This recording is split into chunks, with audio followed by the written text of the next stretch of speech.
Fin tragique et fan inconsolable. 3 histoires différentes, mais un point commun. Ces stars sont parties trop tôt, en pleine gloire et en plein tournage de films ou de séries, laissant leurs fans et leurs proches sous le choc. Le 30 novembre 2013, coup de tonnerre dans le monde du cinéma. Paul Walker meurt dans un accident de voiture qui fait la une partout. Ce gars, c'était la star de Fast and Furious, une franchise qui carbure depuis des années. Il avait tout juste 40 ans, une fille de 15 ans, Mido, et une carrière qui roulait à toute vitesse. Ce jour-là, il sortait d'un événement caritatif organisé par son assos, Reach Out Worldwide, pour aider les victimes d'un typhon aux Philippines. Paul était passager dans une Porsche Carrera GT conduite par son pote Roger Rodas, 38 ans. La voiture roule à plus de 150 km/h dans une zone limitée à 70. Boum, elle percute un arbre, un lampadaire en béton et finit par s'enflammer. Roger meurt sur le coup, Paul peu de temps après. Sa famille dit qu'il n'était pas du genre à faire le fou au volant, même s'il adorait les belles caisses. Une perte tragique pour ses fans et le cinéma, alors qu'il était en plein tournage de Fast and Furious 7. Luke Perry,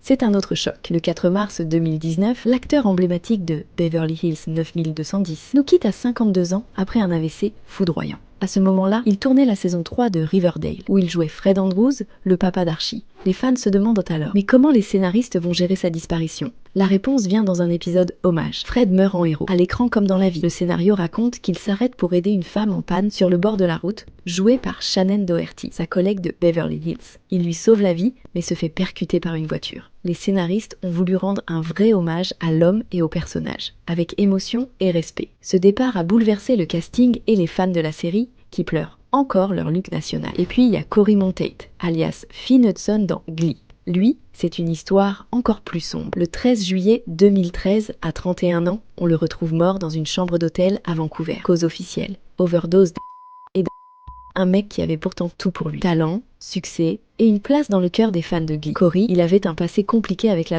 il en parlait ouvertement. Dès 13 ans, il commence à boire et à 16 ans, il touche à tout ce qui passe. Malgré plusieurs cures de désintox, il replonge. La veille de sa mort, il avait bu du champagne. Les policiers trouvent une cuillère avec des résidus de et une seringue dans sa chambre. Accident, selon le médecin légiste. Pour les fans et ses proches, c'est une immense tristesse de voir partir un talent pareil, surtout en plein succès de Glee. Ce drame a aussi ouvert les yeux sur les dangers de l'addiction, même pour les stars.